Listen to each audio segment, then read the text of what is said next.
വരൂ പിടിക്കൂ കൈകളിൽ വേഗം നമ്മൾ കൊന്നാകാം. തരൂ മനസ്സൊരു നിമിഷം നിങ്ങൾ ശാന്തി പകർന്നിടാം. വരൂ പിടിക്കൂ കൈകളിൽ വേഗം നമ്മൾ കൊന്നാകാം. തരൂ മനസ്സൊരു നിമിഷം നിങ്ങൾ ശാന്തി പകർന്നിടാം. അറിവിൻ മുത്തുകൾ വിസ്മയ കാഴ്ചകളാകും ഗാലറിയിൽ.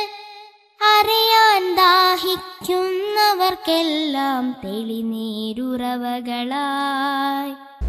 അൽഹംദുലില്ലാഹി റബ്ബിൽ ആലമീൻ വസ്സലാത്തു വസ്സലാമു അലാ റസൂലിഹിൽ അമീൻ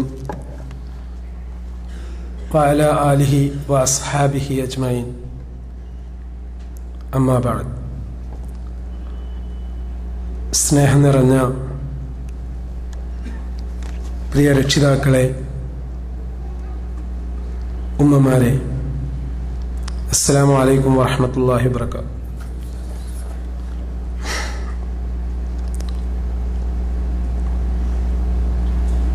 നമ്മുടെ കുട്ടികൾക്ക് വേണ്ടി സംഘടിപ്പിക്കപ്പെട്ട ഒരു ഓറിയന്റേഷൻ പ്രോഗ്രാമിൻ്റെ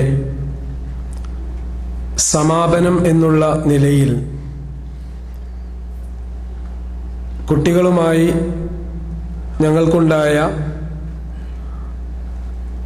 അനുഭവങ്ങളുടെ പശ്ചാത്തലത്തിൽ ഒരു ഫീഡ്ബാക്ക് നൽകണം. അതിന് രക്ഷിതാക്കളെ നിർബന്ധമായും വിളിച്ചു ചേർക്കണം എന്ന് ഇതിൻ്റെ സംഘാടകരോട് ആവശ്യപ്പെടുകയും അതിൻ്റെ അടിസ്ഥാനത്തിലാണ് ഇത്തരത്തിലുള്ള ഒരു പ്രോഗ്രാം ഡിസൈൻ ചെയ്തത്. അൽഹംദുലില്ലാഹ്. വളരെ കുറഞ്ഞ സമയം കൊണ്ട് ഒരുപാട് കാര്യങ്ങൾ പറഞ്ഞു തീർക്കേണ്ടതുണ്ട്. പ്രത്യേകിച്ച് പാരന്റിംഗ് എന്ന ഭാരിച്ച ഉത്തരവാദിത്തം നിർവഹിക്കുന്നവരാണ് എൻ്റെ മുന്നിലിരിക്കുന്ന രക്ഷിതാക്കൾ. അല്ലാഹു സുബ്ഹാനഹു തആല നൽകിയ അനുഗ്രഹവും പരീക്ഷണവുമാണ് നമ്മുടെ സന്താനങ്ങൾ. എന്നാൽ നമ്മുടെ മക്കളുടെ സ്വഭാവ രൂപീകരണത്തിൽ നിർണായകമായ ഒരു പങ്ക് നമ്മുടെ സാമീപ്യത്തിനും നമ്മുടെ ശിക്ഷണത്തിനും ഉണ്ട് എന്ന് വേണ്ടത്ര തിരിച്ചറിവ് കിട്ടാത്തത് കൊണ്ട് തന്നെ നമ്മുടെ പ്രിയപ്പെട്ട മക്കൾ ഒരുപാട് പ്രശ്നങ്ങൾ സ്വയം അനുഭവിക്കുകയാണ്. പ്രത്യേകിച്ച് സൗദി അറേബ്യയിൽ വ്യത്യസ്ത പ്രദേശങ്ങളിൽ സന്ദർശിക്കാൻ ഭാഗ്യം ലഭിച്ചപ്പോൾ വ്യത്യസ്ത ഭാഗങ്ങളിലുള്ള കുട്ടികളുമായും അധ്യാപകരുമായും സംവദിക്കാൻ സാധിച്ചിട്ടുണ്ട്. അതിൻ്റെ അടിസ്ഥാനത്തിൽ നമ്മുടെ മക്കൾ ഒരിക്കലും നമുക്ക് നഷ്ടപ്പെടാൻ പാടില്ല. അതിന് രക്ഷിതാക്കളായ നിങ്ങൾ എന്ത് ചെയ്യണം എന്നുള്ളതാണ് നിങ്ങളുമായി പങ്കുവെക്കുന്നത്. അവർക്ക് അവരുടെ പ്രശ്നങ്ങൾ തുറന്ന് സംവദിക്കാനുള്ള അവസരം നമ്മൾ നൽകിയിട്ടുണ്ടായിരുന്നു. അവർ ഉള്ളു തുറന്നുകൊണ്ട് നമ്മോട് അവരുടെ വിഷയങ്ങൾ പറയുകയുണ്ടായി. അവർ മനസ്സ് തുറന്നപ്പോൾ കിട്ടിയിട്ടുള്ള അനുഭവങ്ങളാണ് ഇവിടെ നിങ്ങളുടെ മുമ്പിൽ പറയുന്നത്. പ്രിയപ്പെട്ട രക്ഷിതാക്കൾ തിരിച്ചറിയേണ്ട ഒരു സംഗതി, കൃത്യമായ ലക്ഷ്യബോധം മക്കൾക്ക് വിദ്യാഭ്യാസത്തിൻ്റെ കാര്യത്തിലില്ല. അവർ സ്കൂളിൽ പോകുന്നുണ്ട്. സ്കൂളിൽ പോകുന്നുണ്ടെങ്കിലും എന്തിനാണ് പഠനം നടത്തുന്നത് എന്ന് കൃത്യമായിട്ടുള്ള ഒരു ധാരണയുള്ളവർ വളരെ കുറച്ചാണ്. അതുകൊണ്ട് തന്നെ സ്കൂൾ ജീവിതത്തോട് എങ്ങനെ അഡ്ജസ്റ്റ് ചെയ്യണം എന്ന് അവർ അറിയാതെ പോകുന്നു. പഠനം ഒരു ഭാരമായിട്ടാണ് പല കുട്ടികൾക്കും തോന്നുന്നത്. എനിക്ക് പഠനം ഒരു ഭാരമാണ്. സിലബസ്, പുസ്തകങ്ങൾ, ഗൈഡുകൾ ഇതെല്ലാം തന്നെ താങ്ങുന്നതിലപ്പുറമാണ്. അതുകൊണ്ട് തന്നെ കുട്ടികൾക്ക് ലാക്ക് ഓഫ് കോൺസെൻട്രേഷൻ, പഠനത്തിൽ ശ്രദ്ധ കേന്ദ്രീകരിക്കാൻ സാധിക്കുന്നില്ല. ഇപ്പോൾ പഠനത്തിൽ ശ്രദ്ധ കേന്ദ്രീകരിക്കാൻ പറ്റുന്നില്ല എന്നുള്ളത് അവരുടെ ഒരു പ്രോബ്ലമാണ്. അപ്പോൾ ആ പ്രോബ്ലത്തിനെ അനലൈസ് ചെയ്തപ്പോൾ എനിക്ക് മനസ്സിലായിട്ടുള്ള കാര്യം, ഒരു പ്രശ്നം അവർ അവതരിപ്പിക്കുകയാണ്, എനിക്ക് ശ്രദ്ധ കേന്ദ്രീകരിക്കാൻ പറ്റുന്നില്ല എന്ന് പറയുമ്പോൾ അതിനോടനുബന്ധിച്ച് അവർ ചേർത്ത് പറഞ്ഞ കാര്യങ്ങൾ ഒന്ന് ഫാമിലിയിലുള്ള അവസ്ഥയാണ്.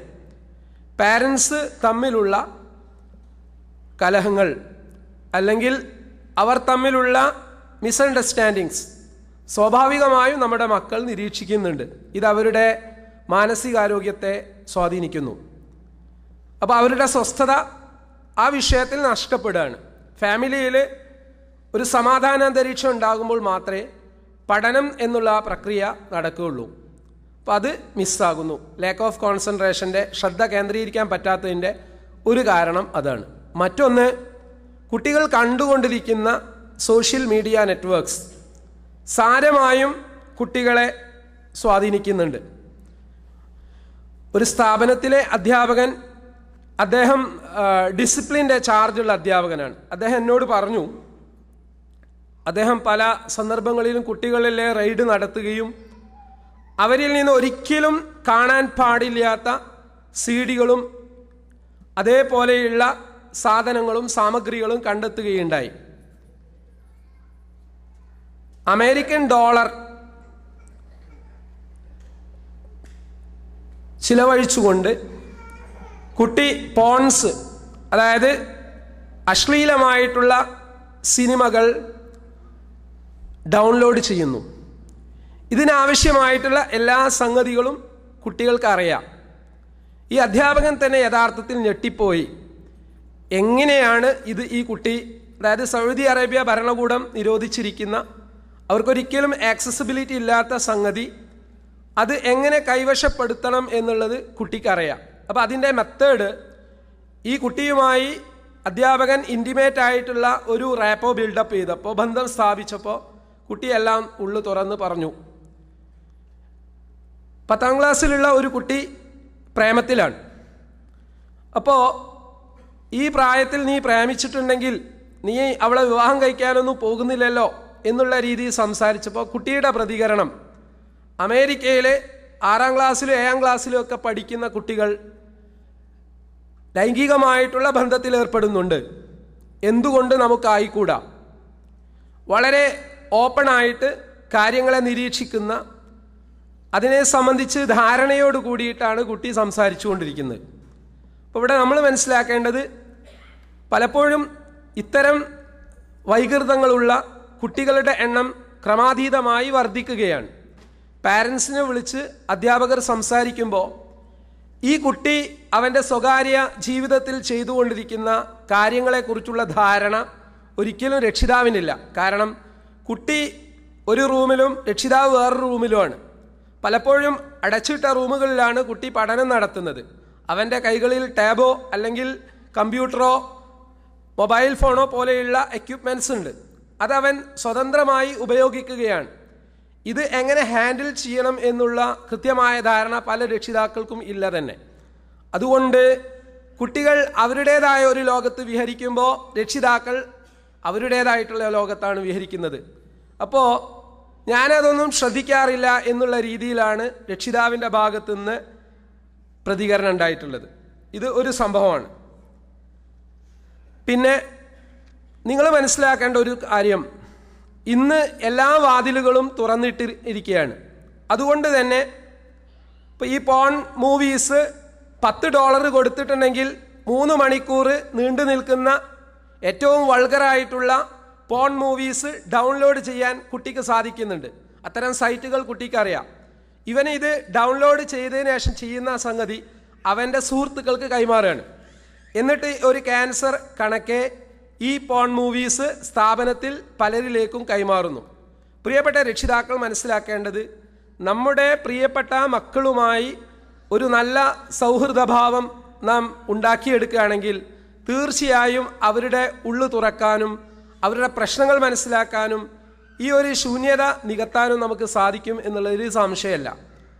അതുകൊണ്ട് നമ്മൾ നമ്മുടെ ജോലി തിരക്കിലായിരിക്കും. ആ ജോലി തിരക്കൊക്കെ കഴിഞ്ഞ് വീട്ടിലെത്തുമ്പോൾ മറ്റ് കാര്യങ്ങൾ നിരീക്ഷിക്കാനോ അന്വേഷിക്കാനോ നമുക്ക് നേരമില്ലാതെ വരുമ്പോൾ കുട്ടിയുടെ സ്വകാര്യമായിട്ടുള്ള ജീവിതത്തിൽ സാരമായിട്ടുള്ള തകരാറുകൾ സംഭവിക്കുന്നുണ്ട് എന്ന് എൻ്റെ പ്രിയപ്പെട്ട രക്ഷിതാക്കൾ മനസ്സിലാക്കണം. ഒരു അധ്യാപകൻ എന്നോട് സൂചിപ്പിച്ചു, പഠിക്കുന്ന വിദ്യാർത്ഥികളിൽ ഒരു 50% അവർക്ക് വേണ്ടി ഞങ്ങൾ സമയം ചിലവഴിക്കുന്നത് പേഴ്സണൽ കൗൺസിലിംഗ് പോലെ, അല്ലെങ്കിൽ അവരുടെ വ്യക്തിപരമായിട്ടുള്ള ഇത്തരം വ്യതിയാനങ്ങൾക്ക് പരിഹാരം നടത്താൻ വേണ്ടിയിട്ടുള്ള കൗൺസിലിങ്ങിനാണ് ഞങ്ങളുടെ സമയം ഞങ്ങൾ ചിലവഴിക്കുന്നത്. കുട്ടികൾക്ക് ഗ്രൂപ്പ് കൗൺസിലിംഗ് നടത്തിയ സന്ദർഭത്തിൽ സ്വതന്ത്രമായിട്ട് അവരുടെ ചോദ്യങ്ങൾ അവർ എഴുതി തന്നു. അതിലെനിക്ക് മനസ്സിലായ ഒരു സംഗതി, ഒരു കുട്ടി ചോദിച്ചു, ഈ സ്കൂൾ തന്നെ ഒരു ജയിലാണ്. അതായത് സ്കൂളിനെ കുട്ടി കാണുന്നത് ഒരു ജയിലായിട്ടാണ്. കാരണം കുട്ടികളുടെ ഡിസിപ്ലിൻ മോശമാകുന്ന ഘട്ടത്തിൽ അതോറിറ്റിയെ സംബന്ധിച്ചിടത്തോളം തീർച്ചയായും അതൊരു വലിയ തലവേദനയാണ്. അപ്പോൾ ഈ തലവേദന മാറ്റാൻ വേണ്ടിയിട്ട് അതിൻ്റേതായിട്ടുള്ള സജ്ജീകരണങ്ങൾ സ്ഥാപനത്തിൽ അവർ നടത്തുന്നുണ്ട്. പക്ഷേ കുട്ടിയെ സംബന്ധിച്ചിടത്തോളം ഇത്തരം വൈകൃതങ്ങളുമായി മുന്നോട്ട് പോകുമ്പോൾ അത് പിടിക്കപ്പെടുകയാണ്. സ്വാഭാവികമായിട്ട് my school is like A jail, എൻ്റെ സ്കൂൾ എന്ന് പറയുന്നത് ഒരു ജയിലായിട്ടാണ് കുട്ടിക്ക് ഫീൽ ചെയ്യുന്നത്.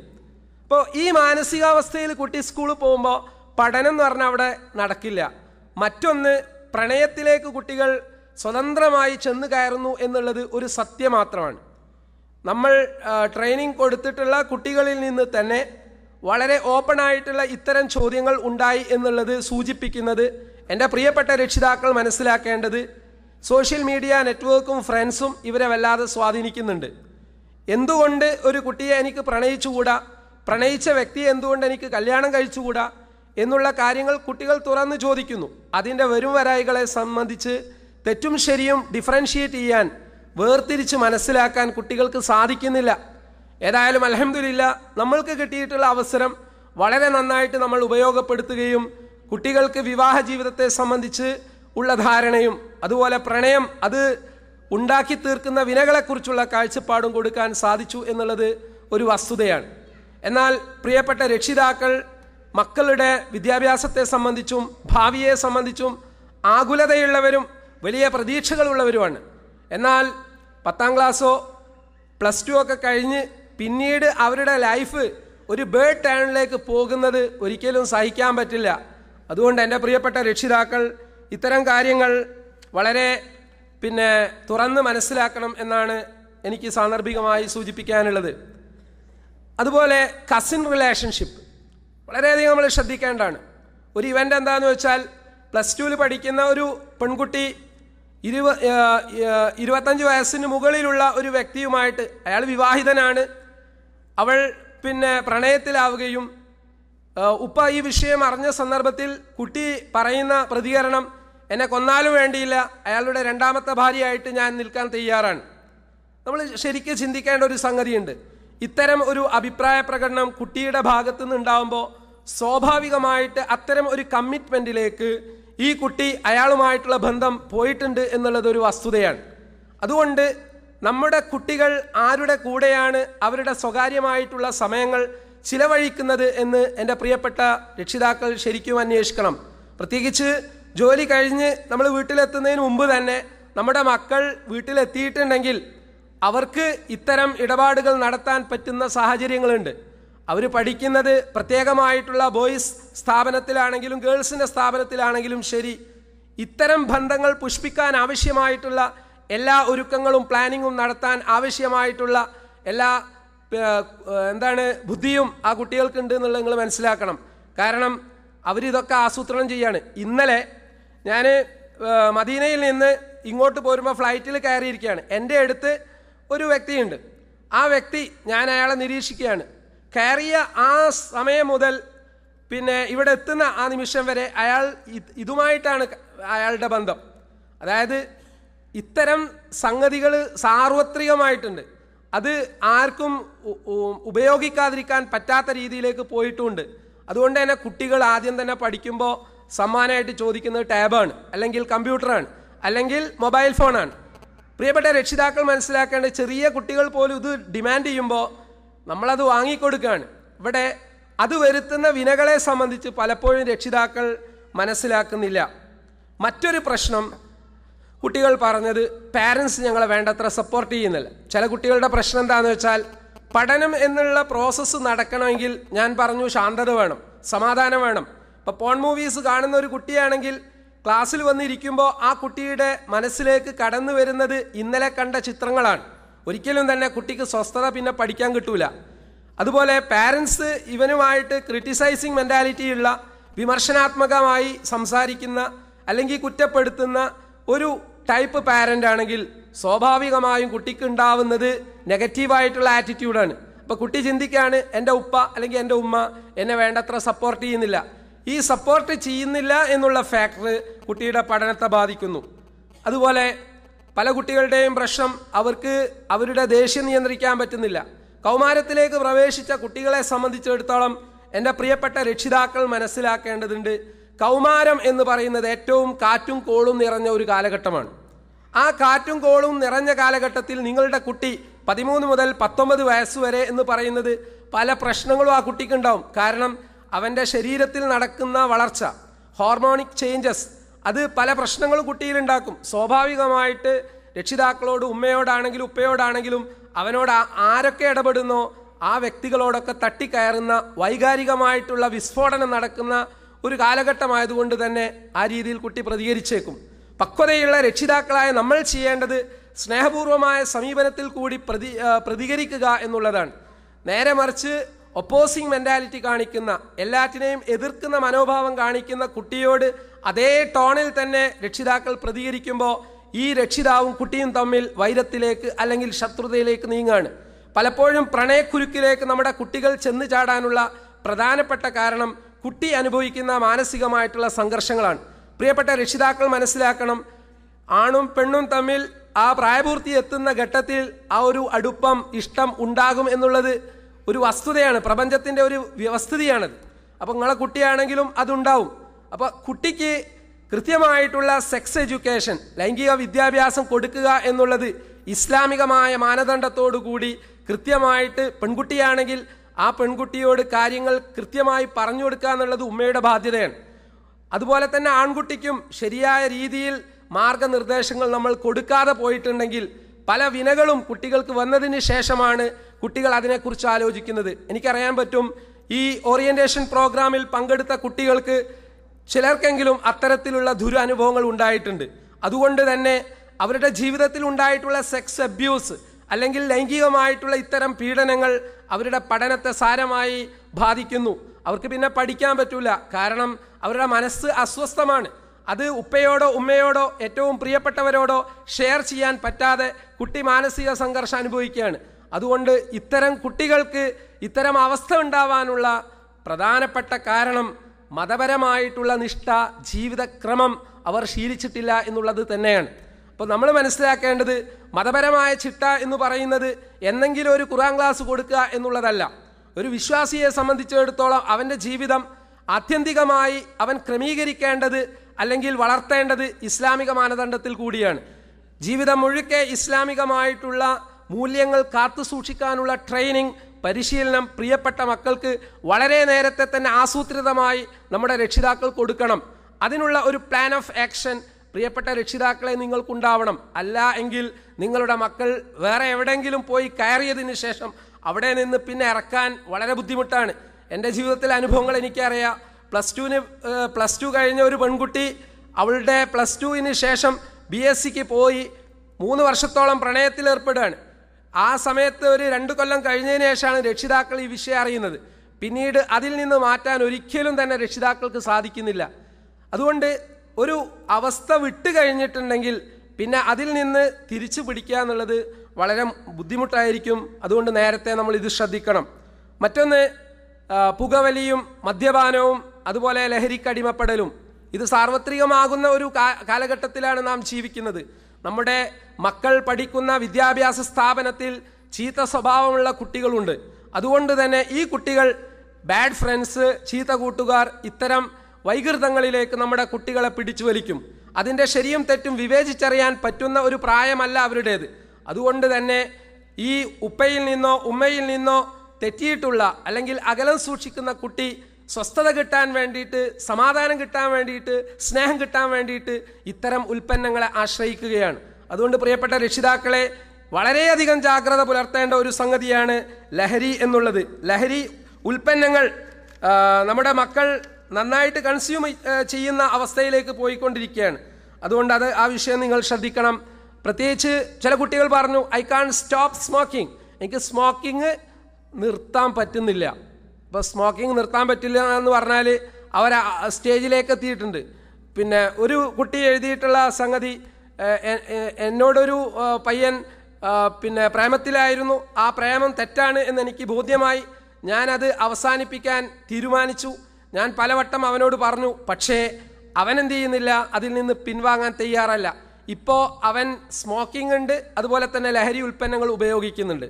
അപ്പോൾ ഇവിടെ നമ്മൾ മനസ്സിലാക്കേണ്ടത്, നിരാശാബോധം, ജീവിതത്തിൽ പ്രണയ നൈരാശ്യം സംഭവിക്കുമ്പോൾ അല്ലെങ്കിൽ ജീവിതത്തിന് അർത്ഥമില്ല എന്ന് കണ്ടെത്തുമ്പോൾ പുകവലിയിലേക്കും ലഹരി ഉൽപ്പന്നങ്ങളിലേക്കും നമ്മുടെ മക്കൾ പോവുകയാണ്.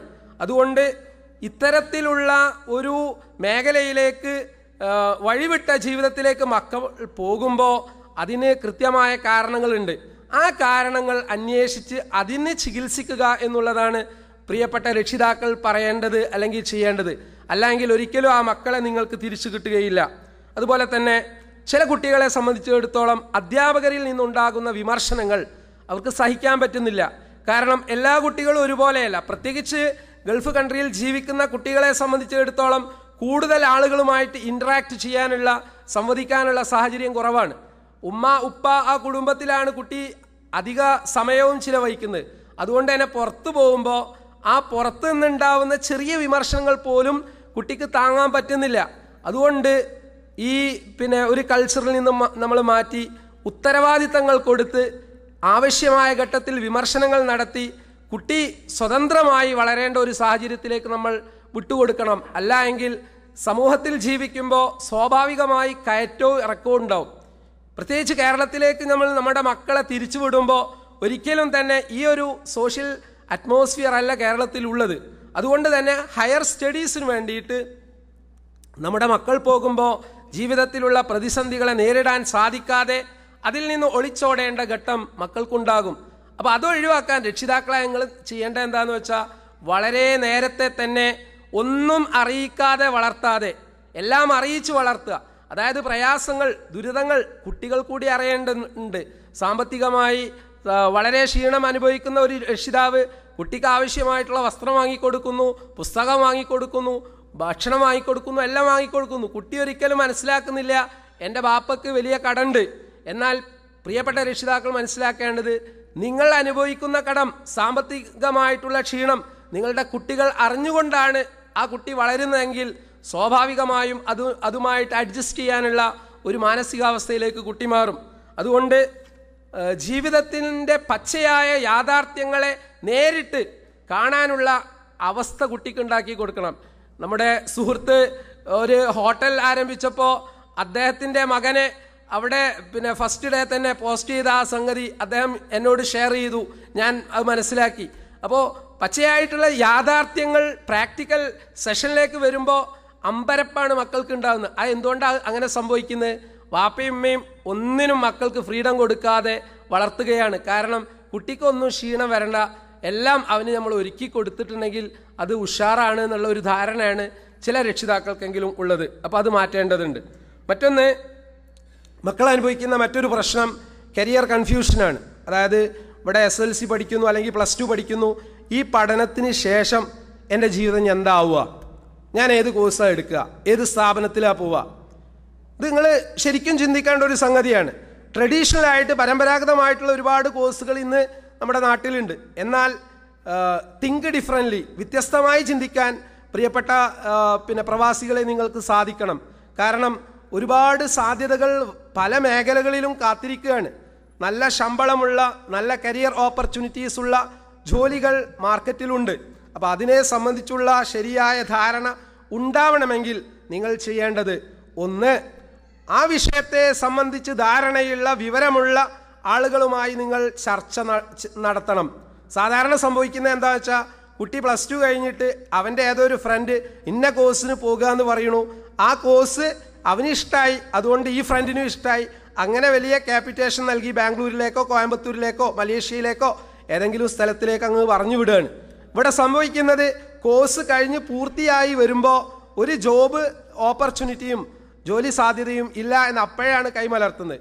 ഇത് സംഭവിക്കാതിരിക്കാൻ നമ്മൾ ചെയ്യേണ്ടത് ഒരു കോഴ്സിന് ജോയിൻ ചെയ്യുന്നതിന് മുമ്പ് ആ കോഴ്സിൻ്റെ 10 വർഷമുള്ള സാധ്യത എന്താണ്. കാരണം ഇപ്പോൾ ജോയിൻ ചെയ്യുന്ന ഒരു കോഴ്സിൻ്റെ സാധ്യത ഇപ്പം ഉണ്ടെങ്കിലും 10 വർഷത്തിന് ശേഷം 5 വർഷത്തിന് ശേഷമായിരിക്കും ആ കുട്ടി കോഴ്സ് കഴിഞ്ഞ് പുറത്തിറങ്ങുന്നത്. അപ്പോൾ അതിന് സാധ്യത ഇല്ല എങ്കിൽ ഒരിക്കലും ഈ പൈസ അതിനു വേണ്ടി ചിലവഴിച്ചതുകൊണ്ട് ഒന്നും കിട്ടാൻ പോകുന്നില്ല. അതുകൊണ്ട് നേരത്തെ അതിനെ സംബന്ധിച്ചുള്ള ഒരു കാഴ്ചപ്പാട് പ്രിയപ്പെട്ട രക്ഷിതാക്കൾ എടുക്കണം. അതുപോലെ കുട്ടിയുടെ താല്പര്യ മേഖല നിങ്ങൾ അന്വേഷിക്കണം. പഠിക്കുന്നത് ആത്യന്തികമായി നിങ്ങളുടെ മക്കളാണ്. കുട്ടിക്ക് സയൻസിനോട് താല്പര്യമില്ല എങ്കിൽ ഒരിക്കലും നിർബന്ധിച്ച് കുട്ടിയെ സയൻസ് സ്ട്രീമിലേക്ക് നിങ്ങൾ അയക്കരുത്, അല്ലെങ്കിൽ കോമേഴ്സിലേക്ക് അയക്കരുത്. അപ്പോൾ കുട്ടിയുടെ അഭിരുചി, താല്പര്യം, പഠനത്തിലുള്ള ശേഷി ഇതെല്ലാം തന്നെ നിങ്ങൾ മുഖവിലക്കെടുക്കണം. കൂടെ തന്നെ നിങ്ങളുടെ പോക്കറ്റ് ബാലൻസ് അല്ലെങ്കിൽ സാമ്പത്തികമായ ഭദ്രത, ആണും പെണ്ണും തമ്മിൽ പല കോഴ്സുകൾക്കും വ്യത്യാസമുണ്ട്. ഇതൊക്കെ അപഗ്രഥിച്ചുകൊണ്ട് ശരിയായ പഠനത്തിന് ശേഷം എൻ്റെ കുട്ടിയെ ഈ സ്ഥാപനത്തിലേക്ക് ഞാൻ പറഞ്ഞയക്കുകയാണെങ്കിൽ ധാർമ്മികമായിട്ടുള്ള സ്റ്റാറ്റസ് എന്തായിരിക്കും എന്നുകൂടി അന്വേഷിക്കണം. താജുദ്ദീൻ സലാഹി ഒരു പയ്യനെ സംബന്ധിച്ച് ജോലിക്ക് കിട്ടിയപ്പോൾ നിസ്കരിക്കാൻ സൗകര്യമില്ല അല്ലെങ്കിൽ ജുമയ്ക്ക് സൗകര്യമില്ല എന്ന് പറഞ്ഞപ്പോൾ ആ ജോലി വേണ്ട എന്ന് വെക്കുന്ന ആധുനിക അവസ്ഥ ഇന്ന് ദീൻ ഉൾക്കൊണ്ട ചെറുപ്പക്കാർക്കുണ്ട്. എന്നാൽ നമ്മുടെ മക്കൾക്ക് ഇത്തരത്തിലുള്ള കോഴ്സുകൾ അല്ലെങ്കിൽ സ്ഥാപനങ്ങൾ തിരഞ്ഞെടുക്കുമ്പോൾ നമ്മൾക്കാണ് പക്വത ഉണ്ടാവേണ്ടത്. കാരണം കുട്ടിക്ക് ജുമ കിട്ടുമോ, നിസ്കരിക്കാൻ പറ്റുമോ, ഇതൊന്നും അന്വേഷിക്കാനുള്ള പക്വത ഉണ്ടാവില്ല. അതുകൊണ്ട് നിങ്ങൾ എന്ത് ചെയ്യണം, അതിനെ സംബന്ധിച്ച് വിവരമുള്ള ആളുകളോട് ശരിക്കും പോയി അന്വേഷണം നടത്തണം. ഒരാളോട് നടത്തിയാൽ പോരാ, ഒരു 4-5 ആളുകളോട് അന്വേഷിക്കുക. 2, ആ സ്ഥാപനത്തിൽ പഠിച്ച കുട്ടികൾ എവിടെയെങ്കിലും എത്തിയിട്ടുണ്ടോ എന്നുള്ളത് നിങ്ങൾ അന്വേഷിക്കണം. 2, ഇത്തരം കരിയർ എക്സ്പേർട്ടുകളും ഗൈഡൻസ് ഒക്കെ കൊടുക്കുന്ന ആളുകളുണ്ട് ഇന്ന് സമൂഹത്തിൽ. പണ്ടത്തെ പോലൊന്നുമല്ല. എനിക്കൊക്കെ അറിയാം, ഞാനൊക്കെ പഠിക്കുന്നന്ന് ഒരു ട്രെൻഡായി മാറിയിരുന്നത് ഡീഫ എന്നുള്ള കോഴ്സാണ്. എനിക്കതിന് സെലക്ഷൻ കിട്ടിയിട്ടുണ്ടായിരുന്നു. അന്ന് എല്ലാവരും പോയി എടുത്തിരുന്ന കോഴ്സ് ഡീഫാമാണ്. എനിക്ക് അഡ്മിഷൻ കിട്ടിയിട്ട് ഞാൻ മാറി ചിന്തിച്ചത് എൻ്റെ ഒരു അധ്യാപകൻ്റെ ഗൈഡൻസ് കൊണ്ടാണ്. ഇന്ന് അങ്ങനെയൊന്നുമല്ല. ഇന്ന് കാര്യങ്ങളൊക്കെ സവിസ്തരം പറഞ്ഞു തരാൻ പറ്റുന്ന സാഹചര്യങ്ങളുണ്ട്. അതുകൊണ്ട് രക്ഷിതാക്കൾ കുട്ടികളുടെ കരിയർ ഏത് മേഖലയിലേക്ക് പോകണം എന്ന് അന്വേഷിക്കണം. മറ്റൊന്ന്, കുട്ടി ചോദിക്കുന്ന ഒരു ചോദ്യമാണ്, എല്ലാവരും പഠിക്കണം പഠിക്കണം പഠിക്കണം എന്നിങ്ങനെ പറയുന്നുണ്ട്. Pressure of the society to make academic achievement, അക്കാഡമിക്കായിട്ട് ഉയരങ്ങളിലെത്തണം എന്ന് എല്ലാവരും പറയണു. ഇത് തന്നെ കുട്ടി കേൾക്കുന്നത്. പക്ഷേ പഠനമല്ലാത്ത മറ്റൊന്നിനെ സംബന്ധിച്ചും സമൂഹത്തിനോ വ്യക്തികൾക്കോ കുടുംബത്തിലുള്ള ആളുകൾക്കോ ചർച്ചയില്ല. ഇവിടെ നമ്മൾ മനസ്സിലാക്കേണ്ടത്, ഒരു കുട്ടിയെ സംബന്ധിച്ചിടത്തോളം ആ കുട്ടിക്ക് ഒരുപാട് നീഡ്സ് ഉണ്ട്, ആവശ്യങ്ങളുണ്ട്. അതിൽ ഒന്നാണ് സോഷ്യൽ നീഡ്, സാമൂഹികമായ ആവശ്യം. മറ്റൊന്നാണ് മെൻ്റൽ നീഡ്, മാനസികമായ ആവശ്യം. മൂന്നാമത്തതാണ് സ്പിരിച്വൽ നീഡ്, ആത്മീയമായ ആവശ്യം. ഇങ്ങനെ പല നീഡ്സും കുട്ടിക്കുണ്ടാവും.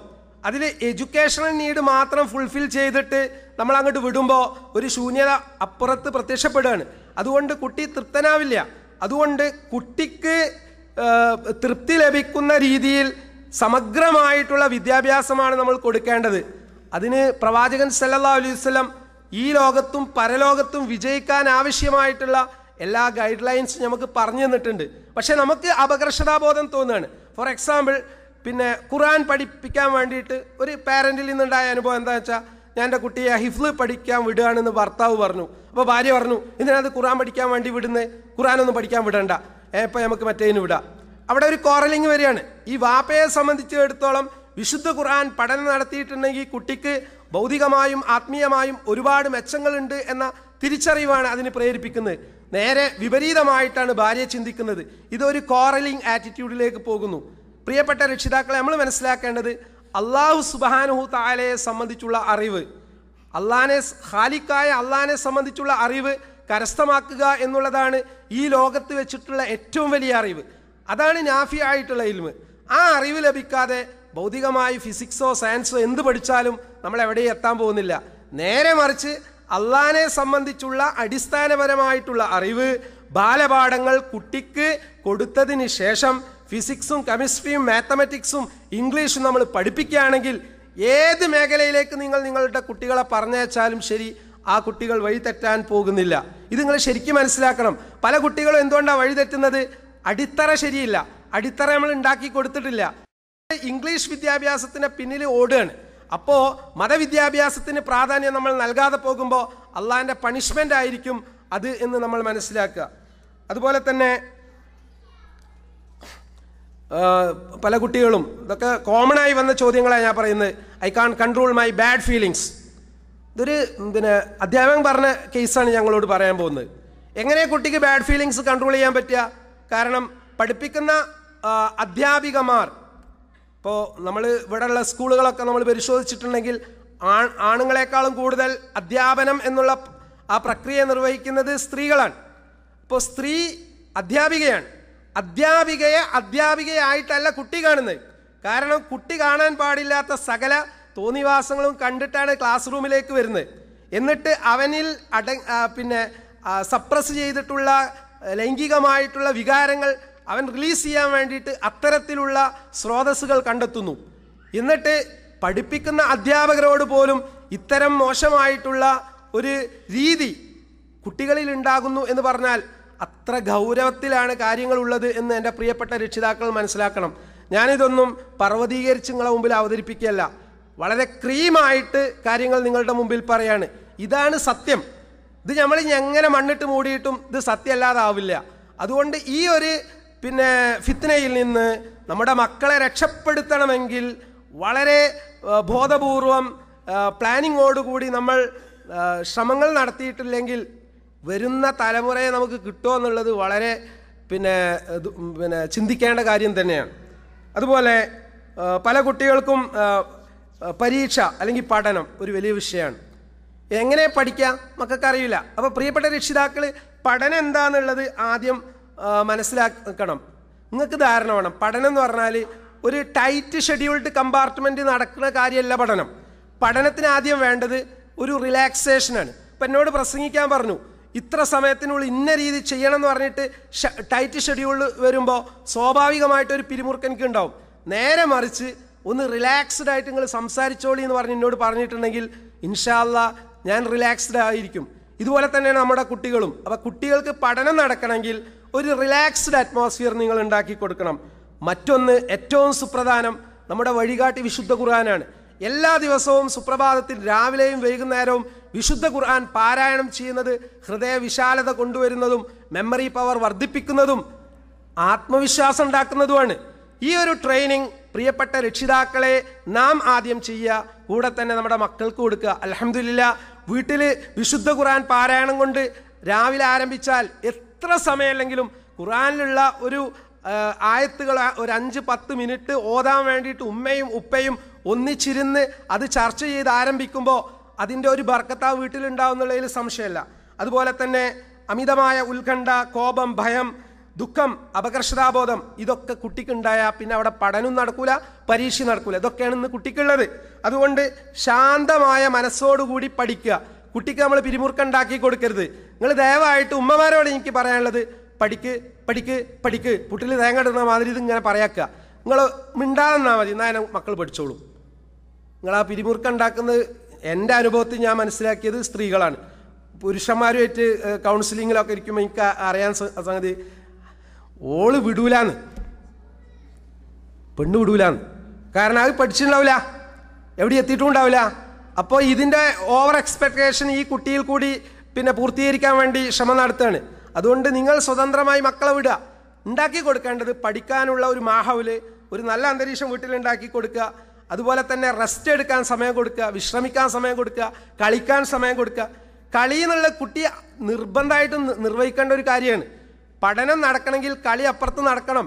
കളിയിൽ കൂടി ഒരുപാട് പഠനം നടക്കുന്നുണ്ട്. അതുകൊണ്ട് നിങ്ങളുടെ പ്രായമല്ല കുട്ടിക്കുള്ളത്. 10, 12, 14 വയസ്സുള്ള കുട്ടിയുടെ ശരീരത്തിൽ ഒരുപാട് ഊർജ്ജമുണ്ട്. ഈ കെട്ടിക്കിടക്കുന്ന ഊർജ്ജം പുറത്തു പോകണം. അതിനായി കളിക്കുന്നത് വ്യായാമം എന്ന് പറഞ്ഞാൽ അതിനുള്ളതാണ്. അപ്പോൾ അതിനുള്ള അവസരങ്ങൾ ഉണ്ടാക്കി കൊടുക്കണം എന്നാണ് എനിക്ക് പറയാനുള്ളത്. അതുപോലെ എൻ്റെ പഠനം എനിക്ക് വേണ്ടി, ഒന്നാമതായിട്ട് എനിക്ക് വേണ്ടി, പിന്നെ എൻ്റെ കുടുംബത്തിന് വേണ്ടി, എൻ്റെ സമൂഹത്തിന് വേണ്ടി, എൻ്റെ രാഷ്ട്രത്തിന് വേണ്ടി എന്നുള്ള ഒരു ലക്ഷ്യം പ്രിയപ്പെട്ട രക്ഷിതാക്കളെ, മക്കൾക്ക് നമ്മൾ ഉണ്ടാക്കണം. അതുപോലെ തന്നെ ഹോംവർക്കൊക്കെ ചില ഉമ്മമാർ കാണാം ഒക്കെ ചെയ്തു കൊടുക്കുന്നത്. അതൊക്കെ കുട്ടികൾ ചെയ്യാൻ വേണ്ടിയിട്ട് അവരെ സ്വതന്ത്രമായിട്ട് വിടുക. ആവശ്യമില്ലാത്ത വിഷയത്തിന് ട്യൂഷൻ പറഞ്ഞേക്കാക്കുക. ചില ഉമ്മമാരുടെയും ഉപ്പമാരുടെ ഒക്കെ ധാരണ എന്താ വെച്ചാൽ എല്ലാ വിഷയങ്ങൾക്കും ട്യൂഷന് പോയാൽ കുട്ടിയാവുന്ന. ഇത് നിങ്ങൾ തെറ്റായൊരു ധാരണയാണ്. ഏതൊരു വിഷയത്തിലാണോ കുട്ടിക്ക് പ്രയാസമുള്ളത് ആ പ്രയാസമുള്ള വിഷയം കൈകാര്യം ചെയ്യാൻ വേണ്ടി മാത്രം നിങ്ങൾ എന്ത് ചെയ്യണം, ട്യൂഷൻ ഏർപ്പെടുത്തിയാൽ മതി. മറ്റൊരു പ്രശ്നം കുട്ടികൾ ഫേസ് ചെയ്യുന്ന എന്താണെന്ന് വെച്ചാൽ ആത്മവിശ്വാസം ഇല്ല എന്നുള്ളതാണ്. ആത്മവിശ്വാസം വളർത്താൻ വേണ്ടിയിട്ട് പിന്നെ ഉള്ള ചില നിർദ്ദേശങ്ങൾ ഞാൻ സൂചിപ്പിക്കുകയാണ്. ഒന്ന്, കുട്ടികൾക്ക് ഉത്തരവാദിത്തം കൊടുക്കുക, അവരുടെ ആത്മവിശ്വാസം കൂടും. ഇപ്പോൾ ഈ പ്രോഗ്രാം കണ്ടക്ട് ചെയ്യാൻ സ്ഥിരമായിട്ട് അപ്പോയിൻറ്റ് ചെയ്യപ്പെട്ട അല്ലെങ്കിൽ അത് ഏറ്റെടുക്കുന്ന കുറച്ച് ആളുകളുണ്ട്. അവർക്ക് ഇനി ഏത് പരിപാടി, എത്ര വലിയ പരിപാടിയും നടത്താൻ ഒരു പ്രശ്നം ഉണ്ടാവില്ല. കാരണം ഇത് നടത്തിയിട്ട് ഏകദേശം ആ ഒരു കോൺഫിഡൻസ് അവർക്ക് കിട്ടിയിട്ടുണ്ട്. അപ്പോൾ മക്കൾക്ക് കോൺഫിഡൻസ് കിട്ടാനുള്ള ഒരു സംഗതി ഉത്തരവാദിത്തങ്ങൾ ഏറ്റെടുക്കുക എന്നുള്ളതാണ്. മറ്റൊന്ന്, ഇപ്പോൾ ഈ സദസ്സ് എല്ലാ വിഷയവും ശ്രദ്ധിച്ച് കേൾക്കുകയാണ്. ശ്രദ്ധിച്ച് കേൾക്കുക എന്നുള്ളത് ആത്മവിശ്വാസം വളർത്തും. കാരണം പിന്നെ വിശുദ്ധ ഖുർആൻ തന്നെ വിശ്വാസിയുടെ ഗുണമായിട്ട് പറഞ്ഞത് അല്ലദീന യസ്തമിഊനൽ ഖൗൽ എന്നുള്ളതാണ്. അവർ വാക്ക് ശ്രദ്ധിച്ച് കേൾക്കുന്നവരാണ്. അപ്പോൾ വാക്ക് ശ്രദ്ധിച്ച് കേൾക്കുക എന്നുള്ളത് നമ്മുടെ കോൺഫിഡൻസ് വർദ്ധിപ്പിക്കും. മറ്റൊന്ന്, ഒന്നിനെയും നിങ്ങൾ നിസ്സാരമാക്കി കാണാൻ പാടില്ല. ഒരു ചുരുണ്ട പേപ്പർ അവിടെ കിടക്കുകയാണെങ്കിൽ മേ ബി ആ ചുരുണ്ട പേപ്പറിൽ പോലും നമ്മുടെ ജീവിതത്തിൻ്റെ ഭാഗധേയം നിർണ്ണയിക്കുന്ന ഒരു ഇൻഫോർമേഷൻ ഉണ്ടായിക്കൂടാന്നില്ല. അതുകൊണ്ട് നെവർ ബിലിറ്റിൽ എനിത്തിങ്. അത് നിങ്ങളുടെ ആത്മവിശ്വാസം കൂട്ടുന്നതാണ്. മറ്റൊന്ന്, നിങ്ങൾക്ക് അറിയുന്ന കാര്യം ബാക്കിയുള്ളവർക്ക് നിങ്ങൾ ഷെയർ ചെയ്യുക. ഇതൊക്കെ കുട്ടികളോട് പറയണം. കുട്ടിക്ക് അറിയുന്ന കാര്യം മറ്റു കുട്ടികളെ പഠിപ്പിക്കുക എന്നുള്ളത് കുട്ടിയുടെ ആത്മവിശ്വാസം വളർത്തും. മറ്റൊന്ന്, എനിക്ക് സാധിക്കും എന്നുള്ള നിർദ്ദേശം കൊടുക്കുക. സ്കൗട്ടിൻ്റെ ഒരു ക്ലാസ് എടുക്കാൻ വേണ്ടിയിട്ട് അവസരം കിട്ടി. അവിടുത്തെ അതിൻ്റെ കമാൻഡൻറ്റ് കുട്ടികൾക്ക് കൊടുത്ത ഒന്നാമത്തെ നിർദ്ദേശം ഐ ക്യാൻ ഡു ഇറ്റ്. അതാണ് പോസിറ്റീവ് തിങ്കിങ് എന്ന് പറഞ്ഞത്. അതായത് നമ്മൾ രക്ഷിതാക്കൾ കുറ്റപ്പെടുത്തി സംസാരിക്കുമ്പോൾ കുട്ടിയുടെ ഉള്ള കോൺഫിഡൻസ് ഇല്ലാതാവുകയാണ് ചെയ്യുന്നത്. ഉദാഹരണം, ഒരു 4 വിഷയങ്ങൾക്ക് A+ കിട്ടി, ഒരു വിഷയത്തിന് B+ കിട്ടി, മറ്റൊന്നിന് C+ കിട്ടി. ഈ ഉമ്മയും സാധാരണ കാണുക എന്താണ്, B+ കിട്ടിയോ C+ കിട്ടിയാണ്, ഈ A+ കിട്ടിയ കാണാനല്ല. അതോടുകൂടി ഉള്ള ആത്മവിശ്വാസം കുട്ടിക്ക് നഷ്ടപ്പെടുകയാണ്. നേരെ മറിച്ച് ഗുണദോഷിക്കുക എന്നുള്ള രീതിയിൽ ആദ്യം ഗുണങ്ങൾ കണ്ടെത്തി പിന്നെ ദോഷങ്ങൾ കണ്ടെത്തി കഴിഞ്ഞാൽ ഇൻഷാ അല്ലാഹ് കുട്ടിയിൽ മാറ്റം ഉണ്ടാകും. അതുപോലെ തന്നെ രക്ഷിതാക്കൾ ശ്രദ്ധിക്കേണ്ടത് കമ്പാരിസൺ അവോയ്ഡ് ചെയ്യുക. ഒരിക്കലും നിങ്ങളെ കുട്ടീനെ വേറൊരു കുട്ടിയായിട്ട് നിങ്ങൾ കമ്പയർ ചെയ്യരുത്. കുട്ടികൾക്ക് ഒട്ടും ഇഷ്ടമില്ലാത്ത സംഗതിയാണ് നിങ്ങൾ താരതമ്യം ചെയ്യുക എന്നുള്ളത്. താരതമ്യ പഠനം കുട്ടിയുടെ ആത്മവിശ്വാസം കെടുത്തിക്കളയും. മറ്റൊന്ന്, എല്ലാം ഞാൻ വിചാരിച്ചതുപോലെ പൂർണ്ണതയിൽ വരണം എന്ന് നിങ്ങൾ വിചാരിക്കരുത്. ഇപ്പം ഞാൻ കറി ഉണ്ടാക്കുന്നു, എൻ്റെ കുട്ടിയും കറി ഉണ്ടാക്കുന്നു. എൻ്റെ കുട്ടി ഉണ്ടാക്കുന്ന കറി ഞാൻ ഉണ്ടാക്കുന്ന കറീൻ്റെ അത്ര സൂപ്പർ ആവണമെന്നില്ല. കുട്ടി ഉണ്ടാക്കുന്ന കറി ഒരു കുട്ടിക്കറിയായിരിക്കും. അപ്പോൾ അതിൻ്റേതായിട്ടുള്ള ഒരു ന്യൂനത കുട്ടിക്ക് ഉണ്ടാവുമെന്ന് നമ്മൾ അംഗീകരിച്ചു കൊടുക്കുക. ഒരിക്കലും നമ്മൾ വീട്ടിലേക്ക് കല്യാണം കഴിഞ്ഞ് വന്ന സമയത്ത് ആദ്യം ഉണ്ടാക്കിയ കറി ഉഷാറായിരുന്നില്ലല്ലോ. അപ്പോൾ എൻ്റെ കുട്ടി ഉണ്ടാക്കുന്ന കറി അല്ലെങ്കിൽ എൻ്റെ കുട്ടി വീട് വൃത്തിയാക്കുമ്പോൾ അല്ലെങ്കിൽ വസ്ത്രം അലക്കുമ്പോൾ അതിൽ പെർഫെക്ഷൻ ഉണ്ടാവില്ല. അപ്പോൾ അതിനുള്ള അവസരങ്ങൾ കുട്ടികൾക്ക് നിങ്ങൾ കൊടുക്കുക, അത് വിമർശിക്കാതിരിക്കുക, അവരെ അംഗീകരിക്കുക, പ്രശംസിക്കുക. ഇതൊക്കെ ചെയ്യുമ്പോൾ ഇൻഷാ അല്ലാഹ് അവരുടെ ആത്മവിശ്വാസം വർദ്ധിക്കും. പിന്നെ പൊതുവേ മക്കൾ പരാജയപ്പെടുന്നു. പരാജയഭീതിയാണ് മക്കളുടെ മെയിൻ ഒരു വിഷയം. സാധാരണ അവർ കൊടുത്ത ചോദ്യങ്ങൾ, ഞാൻ ജീവിതത്തിൽ പരാജയപ്പെടുന്നു, എനിക്ക് ജീവിതത്തിൽ വിജയിക്കാൻ സാധിക്കുമോ? എന്തുകൊണ്ടാണ് പരാജയം ഉണ്ടാവുന്നത്? രക്ഷിതാക്കൾ മനസ്സിലാക്കണം. ഒന്ന്, പോയിന്റുകൾ മാത്രം ഞാൻ പറയാണ്, കാരണം ഇൻഷാ അല്ലാഹ് ഈ പോയിന്റുകൾ നിങ്ങൾക്ക് സഹായകമായിരിക്കും. ഒന്ന്, നിങ്ങൾ ജോലി ചെയ്യുന്നവരാണ്. ചില ആളുകൾക്കെങ്കിലും എൻ്റെ ജോലിയിൽ എനിക്ക് മികവ് പുലർത്താൻ സാധിക്കുന്നില്ല എന്നുള്ള ഒരാശങ്ക ഉണ്ട് എങ്കിൽ നിങ്ങൾ മനസ്സിലാക്കേണ്ടത്, ഒന്ന്, എനിക്ക് സാധിക്കില്ല എന്നുള്ള നിർദ്ദേശം ആദ്യം ഒഴിവാക്കുക. എനിക്ക് സാധിക്കും. ഇപ്പം ഈ ഒരു ക്ലാസ് എടുക്കാൻ എനിക്ക് സാധിക്കുമെന്ന് ഞാൻ ആദ്യം എൻ്റെ മനസ്സിന് നിർദ്ദേശം കൊടുക്കുക. അതുപോലെ നിങ്ങളുടെ കുട്ടികൾക്കും പറയാം, മോനൊന്ന് ട്രൈ ചെയ്ത് നോക്ക്, you can drive, you can swim, you can do. ഈ രീതിയിൽ പോസിറ്റീവായിട്ട് കുട്ടിക്ക് നിർദ്ദേശം കൊടുക്കുക. മറ്റൊന്ന്, പേടി എന്നുള്ളത് ഒരു മാനസികാവസ്ഥയാണ്. നിങ്ങൾ ശ്രദ്ധിച്ചിട്ടുണ്ടാവും, നേഴ്സ് ഇഞ്ചക്ട് ചെയ്യാൻ വേണ്ടി വരുമ്പോൾ കുത്തുന്നതിന് മുമ്പ് തന്നെ കരയണ കുറേ ആളുകളുണ്ട്. ഇഞ്ചക്ട് ചെയ്യാൻ വേണ്ടിയിട്ട് നേഴ്സ് അടുത്തെത്തിയിട്ടൊന്നും ഉണ്ടാവില്ല, എത്തുന്നതിന് മുമ്പ് തന്നെ ആർത്ത് കരയും. കാരണം പേടി മുൻകടന്നിട്ടുണ്ട് ഇഞ്ചക്ഷനെ. ഇതാണ് വിഷയം. അപ്പോൾ നമ്മുടെ കുട്ടികൾക്കും ഈ അവസ്ഥ ഉണ്ടാവും. അപ്പോൾ ഈ ഫോബിയ കൂട്ടുന്ന നിലക്ക്, ഭയം കൂട്ടുന്ന നിലക്ക് നമ്മൾ സംസാരിക്കാതെ അതിനെ ഡീസെൻസിറ്റൈസ് ചെയ്യാമെന്നാണ് സൈക്കോളജി പറയാം. അതായത് ഉള്ള പേടിയെ ഇല്ലാതാക്കുന്ന രീതിയിലുള്ള സംസാരങ്ങൾ, നിർദ്ദേശങ്ങൾ നമ്മുടെ ഭാഗത്തുനിന്ന് ഉണ്ടാവണം. മറ്റൊന്ന്, ഈ പിന്നെ അശുഭ പ്രതീക്ഷ എന്നൊക്കെ പറയും. അതായത് ഞാൻ എന്ത് ചെയ്തിട്ടും കാര്യമില്ല, അത് ശരിയാവില്ല, ഇങ്ങനെ വിചാരിക്കുന്ന അവസ്ഥ മക്കൾക്കുണ്ടെങ്കിൽ ജീവിതത്തിൽ പരാജയപ്പെടും. നിങ്ങൾ ആലോചിച്ച് നോക്കി, വണ്ടി എടുത്ത് ഡ്രൈവ് ചെയ്യുന്ന സമയത്ത് ഡ്രൈവിംഗ് സീറ്റിലുള്ള ആൾ കൊടുക്കുന്ന നിർദ്ദേശം എന്താണ്? I can overtake the other car എന്നുള്ളതാണ്. എനിക്ക് ആ കാറിന് ഓവർടേക്ക് ചെയ്യാൻ പറ്റും എന്നുള്ളതാണ്. നേരെ മറിച്ച് ഡ്രൈവ് ചെയ്യുന്ന ആൾ ഡ്രൈവ് ചെയ്യുമ്പോൾ കൊടുക്കുന്ന നിർദ്ദേശം ദാ വണ്ടി കൂട്ടി മുട്ടാൻ പോവുകയാണെന്നുള്ളതാണെങ്കിലോ അല്ലെങ്കിൽ ഓവർടേക്ക് ചെയ്യാൻ പറ്റില്ല എന്നുള്ളതാണെങ്കിലോ ഒരിക്കലും അയാളുടെ ഡ്രൈവിങ് സക്സസ് ആവില്ല. ഇതുപോലെ തന്നെയാണ് പരാജയ ഭീതി മക്കളുടെ മനസ്സിലുണ്ട്, അല്ലെങ്കിൽ രക്ഷിതാവിൻ്റെ മനസ്സിലുണ്ട്. ഇത് രക്ഷിതാവ് കുട്ടിയുടെ മേൽ ഇമ്പോസ് ചെയ്യുമ്പോൾ കുട്ടിക്ക് ആത്മവിശ്വാസം നഷ്ടപ്പെടുന്നു, പരാജയം ഉണ്ടാകുന്നു. അതുപോലെ തന്നെ എല്ലാം എനിക്ക് സാധിക്കും, ഞാനാണ് ഏറ്റവും വലുത് എന്നുള്ള അഹംഭാവം, ഈഗോ സെൻട്രിക് പേഴ്സണാലിറ്റീസ്, അതും ഉണ്ടാവാൻ പാടില്ല. എന്നാൽ I am okay, you are okay, ഞാൻ ഓക്കെയാണ്, നിങ്ങളും ഓക്കെയാണ്, എനിക്കും പറ്റും നിങ്ങൾക്കും പറ്റും, അതൊരു നല്ല ലക്ഷണമായിട്ട് നമ്മൾ കാണുക. അനാവശ്യമായിട്ടുള്ള ഉത്കണ്ഠ പരാജയം ഉണ്ടാക്കുന്ന സംഗതിയാണ്. അനാവശ്യമായി പേടിക്കുക, അനാവശ്യമായിട്ട് വ്യാകുലപ്പെടുക. റസൂൽ സല്ലല്ലാഹു അലൈഹി വസല്ലം അത്തരം ഘട്ടങ്ങളിൽ നിർവഹിക്കാൻ ആവശ്യമായിട്ടുള്ള ദുആകൾ കൃത്യമായിട്ട് ദിക്റുകളിൽ നമുക്ക് പഠിപ്പിച്ചു തന്നിട്ടുണ്ട്. അതുകൊണ്ട് ഇത്തരം ഉത്കണ്ഠയും പേടിയും ഒക്കെ ഉള്ള കുട്ടികൾക്ക് നിർബന്ധമായിട്ടും നമ്മൾ ഈ പ്രാർത്ഥനകൾ പറഞ്ഞു കൊടുക്കുക, അതാണ് അതിനുള്ള പരിഹാരം. അതുപോലെ തന്നെ ഞാനത് ചെയ്താൽ ശരിയാവുമോ എന്നുള്ള ഒരു ലജ്ജ, ഷൈനസ്, അത് പരാജയം ഉണ്ടാക്കുന്ന സംഗതിയാണ്. മറ്റൊന്ന്, എല്ലാ സംഗതികളും നീട്ടി വെക്കുക. ഇപ്പോൾ പരീക്ഷ തന്നെ എത്തുന്ന സമയത്തായിരിക്കും കുട്ടികൾ പഠനം തുടങ്ങുക. നിങ്ങൾ ശ്രദ്ധിച്ചു നോക്കണ്ടി, പരീക്ഷയ്ക്ക് വേണ്ടിയിട്ട് മുൻകൂട്ടി തയ്യാറെടുക്കുന്ന പരിപാടിയില്ല. നാളെ പരീക്ഷയാണെങ്കിൽ ഇന്നാ പഠനം തുടങ്ങുന്നത്. ഈ പ്രോക്രാസ്റ്റിനേഷൻ, നീട്ടി വെക്കുക എന്നുള്ളത് കുട്ടികളുടെ പഠനത്തെ ബാധിക്കുന്നുണ്ട്, ഒപ്പം തന്നെ അത് പരാജയത്തിലേക്ക് എത്തിക്കുന്നുണ്ട്. അതുകൊണ്ട് ഇത്തരം കാര്യങ്ങൾ, മറ്റൊന്ന് ക്ഷമിക്കുക, ക്ഷമയില്ലാതെ എവിടെയും നമുക്ക് എത്താൻ പറ്റില്ല. ഏതൊരു സംഗതിയും നോ ഗെയിൻ വിത്തൗട്ട് പെയിൻ, നേട്ടം എന്ന് പറയുന്നത് വേദനയുടെ റിസൾട്ടാണ്. ഇപ്പോൾ ഒരു കുട്ടി ഉണ്ടാവാൻ വേണ്ടി ഉമ്മ 9 മാസം 10 ദിവസം അവിടെ ആ ഗർഭധാരണം നിർവഹിക്കുന്നുണ്ട്, അല്ലെങ്കിൽ പ്രസവിക്കാൻ വേണ്ടിയിട്ട് ഒരുപാട് ക്ലേശങ്ങൾ സഹിക്കുന്നുണ്ട്. ക്ലേശങ്ങൾ സഹിച്ചതിൻ്റെ റിസൾട്ടാണ് അവിടെ ഒരു സന്തോഷം ഉണ്ടാകുന്നത്. ഇതുപോലെ ജീവിതത്തിൽ വിജയം വരിക്കണമെങ്കിൽ there is no short cut for success, വിജയത്തിന് എന്തില്ല, കുറുക്കു വഴികളില്ല എന്നുള്ള ഒരു സന്ദേശം പ്രിയപ്പെട്ട മക്കൾക്ക് നമ്മൾ ഉണ്ടാക്കി കൊടുക്കണം. അതുപോലെ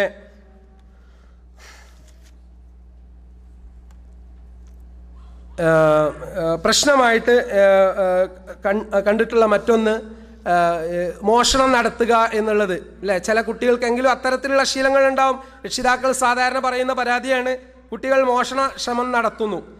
എന്തുകൊണ്ടാണ് ഈ മോഷണത്തിലേക്ക് കുട്ടികൾ പോകുന്നു? There are certain reasons for it. അതിന് ചില കാരണങ്ങളുണ്ട്. ഒന്ന്, ഇഷ്ടമുള്ള ചില സാധനങ്ങൾ കുട്ടികൾക്ക് അതിനോട് ആകർഷണം തോന്നുകയാണ്. അതിൻ്റെ ശരിയും തെറ്റും കുട്ടി വിവേചിക്കാതെ ചില വസ്തുക്കളോട്, ഇപ്പം ചില പേനയാണ്, അല്ലെങ്കിൽ നല്ല ഒരു പെൻസിലാണ്, അല്ലെങ്കിൽ നല്ല ഒരു കമ്പ്യൂട്ടറാണ്, അല്ലെങ്കിൽ ഒരു ഫോണാണെന്ന് വിചാരിച്ചോളൂ. ഇത്തരം സാധനങ്ങളോട് കുട്ടിയുടെ മനസ്സിലുണ്ടാകുന്ന ഇഷ്ടം. അതുപോലെ തന്നെ രണ്ടാമത്തെ കാരണം എന്ന് പറയുന്നത് അവരുടെ ഫ്രണ്ട്സ്, ആ കൂട്ടുകാരുടെ മുമ്പിൽ ആളാവാൻ വേണ്ടി ചിലപ്പോൾ മോഷണ ശ്രമങ്ങളിൽ കുട്ടി പങ്കെടുത്തേക്കാം. അതുപോലെ തന്നെ ഇത് സംഗതി മോഷണം നടത്തിയിട്ട് അവൻ സ്വയം അത് ഉപയോഗിക്കാതെ മറ്റുള്ളവരുടെ പ്രീതി സമ്പാദിക്കാൻ വേണ്ടി ചിലപ്പോൾ ചെയ്തേക്കാം. അതുപോലെ തന്നെ അറ്റൻഷൻ സീക്കിംഗ് ബിഹേവിയർ എന്ന് പറയും.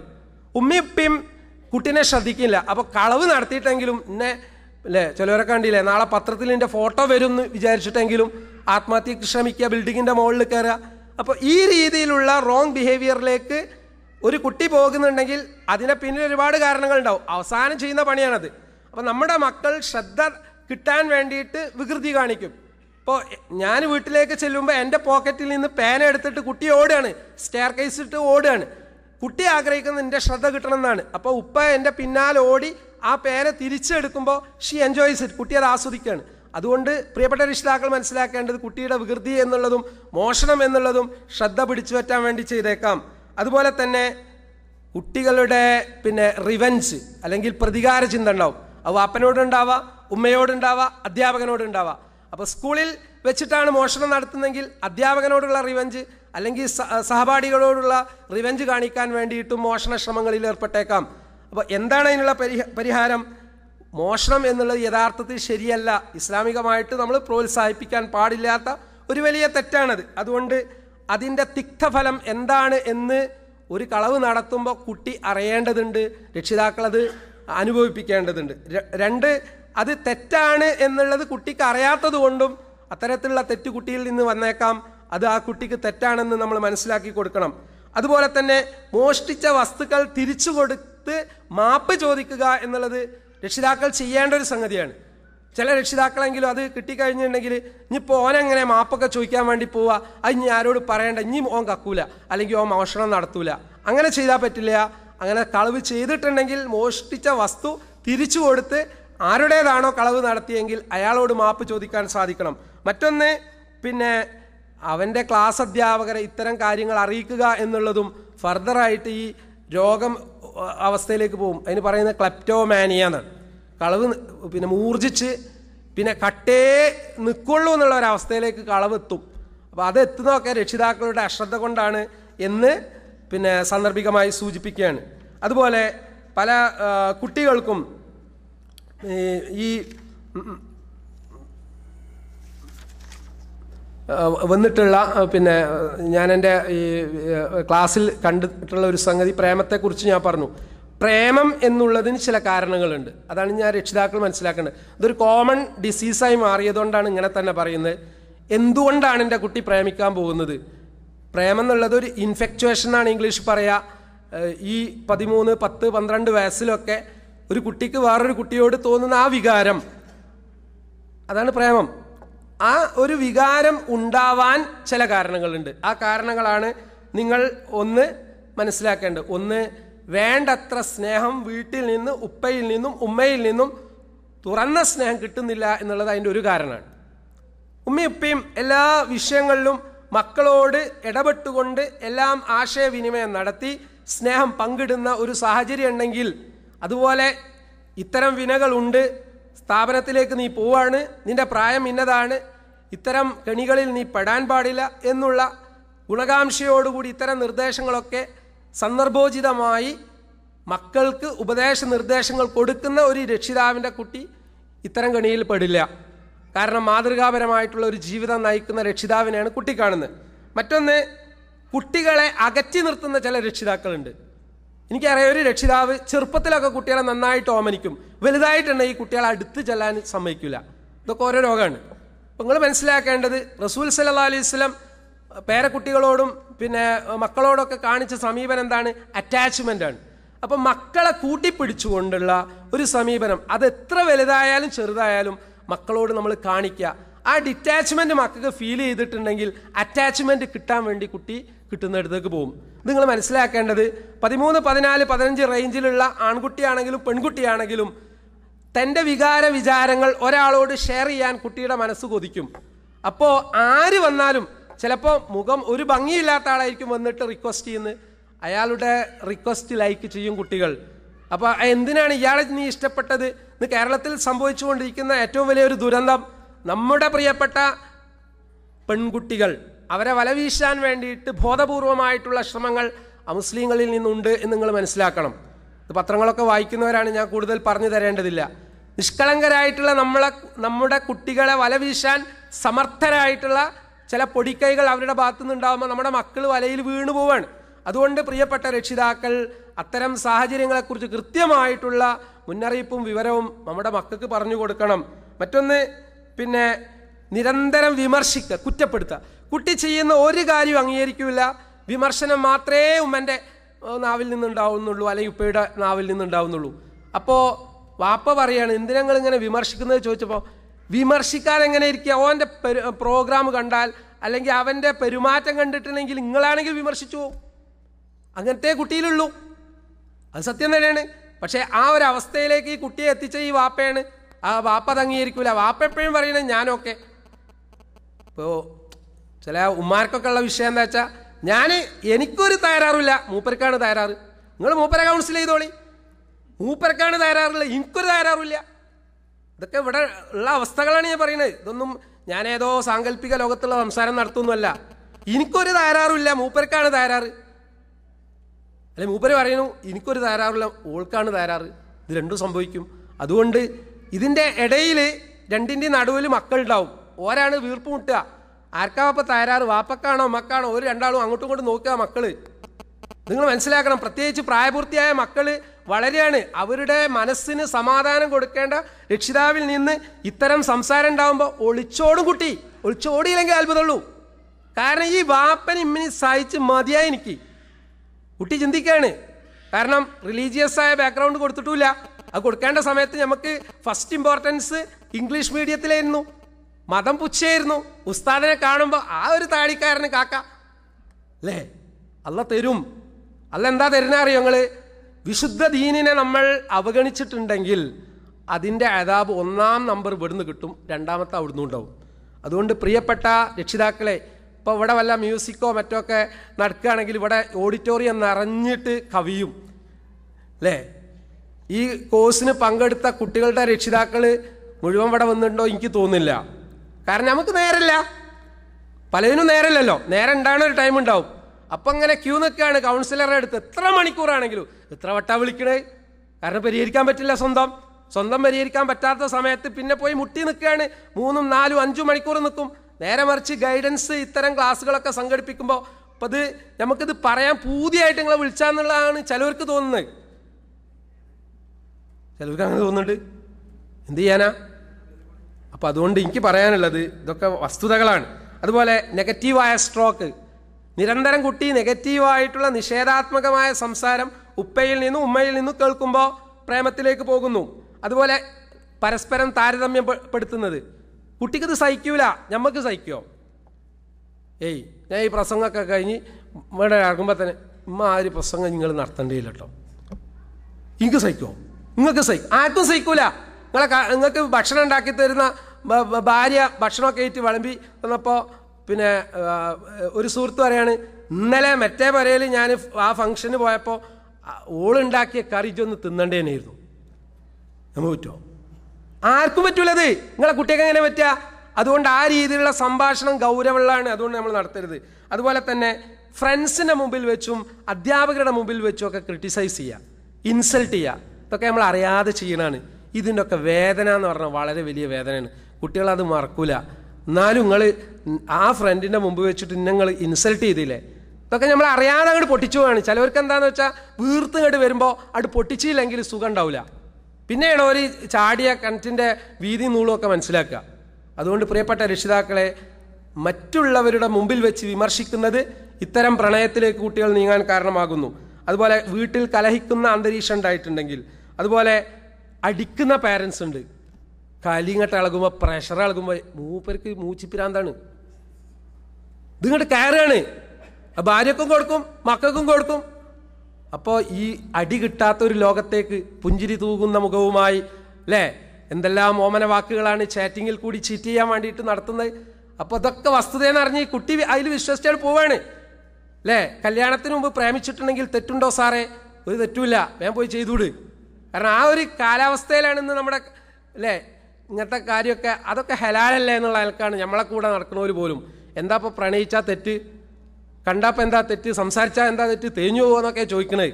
അതുകൊണ്ട് പ്രിയപ്പെട്ട രക്ഷിതാക്കളെ വളരെയധികം ജാഗ്രത പുലർത്തുക. അതുപോലെ ഗുണകാംക്ഷയില്ലാതെ കുട്ടികളോട് പെരുമാറുക. ഇതൊക്കെ തന്നെ പ്രേമത്തിലേക്ക് അവരെ എത്തിക്കും. മറ്റൊരു വിഷയം എനിക്ക് സൂചിപ്പിക്കാനുള്ളത്, ഞാൻ അവസാനിപ്പിക്കുകയാണ്. മാനസികമായിട്ടുള്ള കരുത്ത് പലർക്കും ഇല്ല. നിസ്സാര പ്രശ്നങ്ങൾക്ക് ടെൻഷനാണ്. ഈ കരുത്തുണ്ടാവാൻ എന്താണ്? നമുക്കും വേണം കരുത്ത്, മറ്റുള്ളവർക്കും വേണം, മക്കൾക്കും വേണം. അതിനുള്ള ടിപ്സാണ് ഇനി പറയുന്നത്, കേട്ടോളൂ. 1, അലാ ബിദിക്രില്ലാ തത്മഇന്നുൽ ഖുലൂബ്. അള്ളാഹിനെ സംബന്ധിച്ചുള്ള സ്മരണയിൽ കൂടി മാത്രമേ എന്തുണ്ടാവുള്ളൂ? മനസ്സിന് സമാധാനം ഉണ്ടാവുള്ളൂ. ഒരു പണ്ഡിതൻ പറഞ്ഞ സംസാരം എനിക്കറിയാം. തെറ്റുകളിൽ വ്യാപൃതരാകുമ്പോൾ മനുഷ്യൻ്റെ മനസ്സിൽ എന്തുണ്ടാവും? അസമാധാനം ഉണ്ടാവും. തെറ്റിൽ നിന്ന് മാറി നിൽക്കുമ്പോൾ അൽഹംദുലില്ലാ റാഹത്തുണ്ടാവും. അപ്പം തെറ്റ് എന്നുള്ളത് നമ്മുടെ മനസ്സിൻ്റെ സ്വസ്ഥത കളയുന്നതാണ്. അപ്പം കുട്ടിക്ക് സമാധാനം പോയിട്ടുണ്ടെങ്കിൽ വേണ്ടാത്ത വീഡിയോസ് അവൻ കണ്ടിട്ടുണ്ടാവും. അവൻ്റെ മനസ്സിനെ അക്രമവാസന ജ്വലിപ്പിക്കുന്ന പിന്നെ ഗെയിംസിൽ അവൻ ഏർപ്പെട്ടിട്ടുണ്ടാവും. രക്ഷിതാക്കൾ മനസ്സിലായി ഗെയിംസിൽ ഇപ്പം എന്താ തെറ്റ്? ഇന്നലെ ഞാൻ മദീനയിൽ പോയ സമയത്ത് എൻ്റെ സിസ്റ്ററുടെ ചെറിയ മകൻ്റെ കുട്ടികളുണ്ട്. അപ്പോൾ ഇവന് 1, 2 ക്ലാസ്സിലേക്ക് എത്തിയുള്ളൂ. ടാബ് അപ്പം അത് തന്നെ ചോദിക്കണത്. അപ്പം എന്നോട് പറഞ്ഞു അതിനെക്കുറിച്ചൊന്ന് ക്ലാസ് എടുത്തു കൊടുക്കാൻ. അപ്പോൾ ടാബ് എന്നുള്ള മുട്ടേന്ന് വിരിയുന്നതിന് മുമ്പേ കുട്ടികൾ ടാബുമൊക്കെ കണ്ണ് അല്ലേ. ഇത്തരം കുട്ടികൾ കാണുന്ന എന്താണ്? ഗെയിംസാണ്.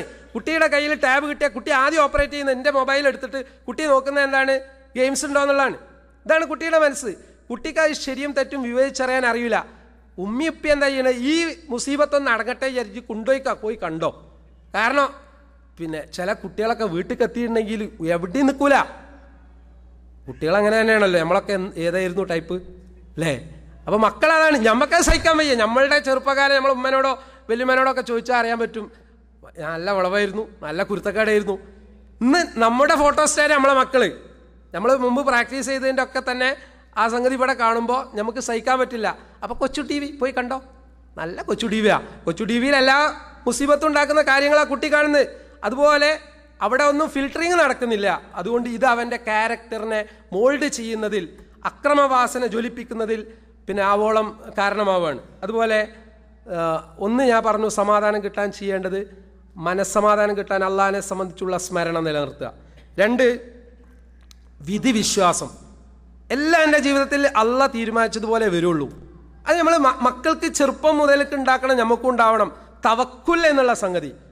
ഖൈറാണെങ്കിലും ഷെറാണെങ്കിലും നമുക്ക് അത് അള്ളാഹ് വിധിച്ചതേ വരുള്ളൂ. അല്ലാഹുമ്മ ലാ മാനിയ ലിമാ അഅ്തൈത വലാ മുഅ്തിയ ലിമാ മനഅത എന്നുള്ള ആ വാചകം അത് മക്കൾക്ക് ആ ഒരു സന്ദേശമായി കൊടുക്കണം. മറ്റൊന്ന്, ഞാൻ ജീവിക്കുന്നതിൻ്റെ ലക്ഷ്യം എന്താണെന്ന് ഖുർആൻ പറഞ്ഞു തന്നിട്ടുണ്ട്. അല്ലദീ ഖലഖൽ മൗത വൽ ഹയാത്ത് ലിയബ്ലുവക്കും അയ്യുക്കും അഹ്സനു അമല. അല്ലാതെ what is the ambition of your life to become a good doctor, അതല്ല ജീവിത ലക്ഷ്യം. ഒരു ഡോക്ടറായിട്ട് മൂപ്പര് ജീവിക്കുന്നു വല്ല ഗ്യാരണ്ടി ഉണ്ടോ? MD കോഴ്സ് കഴിഞ്ഞ് പൂർത്തിയാക്കി ഇറങ്ങുന്ന സമയത്താവും ബോധം കെട്ട് വീണ് മൂപ്പര് മരിക്കണത്. അതാ ജീവിതത്തിൻ്റെ ലക്ഷ്യം. ചില ആളുകളുടെയൊക്കെ ലക്ഷ്യം ഡിഫൈൻ ചെയ്യുന്ന അതാണ്. എന്നാൽ ജീവിത ലക്ഷ്യം മരണത്തിന് ശേഷമുള്ള സ്വർഗ്ഗമാണ് എന്ന് കുട്ടിക്ക് പറഞ്ഞു കൊടുക്കണം.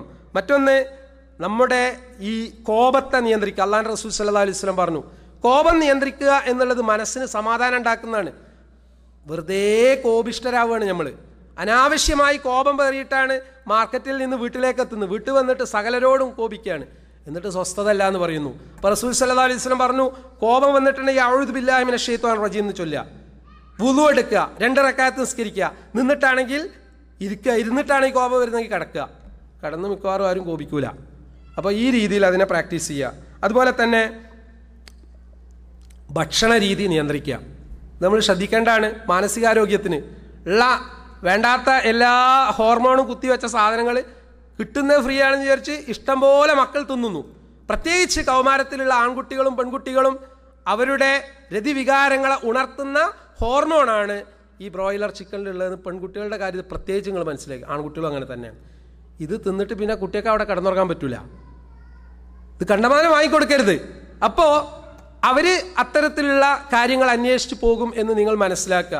ഭക്ഷണ രീതി നിയന്ത്രിക്കേണ്ടതുണ്ട്. അതുപോലെ തന്നെ TV നിയന്ത്രിക്കുക. TV എന്നുള്ള സാധനം തന്നെ നിരോധിക്കുകയാണ് ഏറ്റവും ഹൈർ എന്നുള്ളതാണ് നമ്മളുടെയൊക്കെ വിശ്വാസം. കാരണം അതിൽ ഗുണത്തേക്കാൾ ഏറെ ദോഷമാണുള്ളത്. പ്രത്യേകിച്ച് ഈ ചാനലൊന്നും നമ്മൾ ക്ലാസ് അന്വേഷണം നടത്താൻ വേണ്ടിയിട്ട് പഠിച്ച കാര്യമാണ്. അല്ലാതെ ഉസ്താദ് ഇതൊക്കെ കാണുന്നുണ്ട് എന്നുള്ള എന്നോട് ചോദിക്കണ്ട.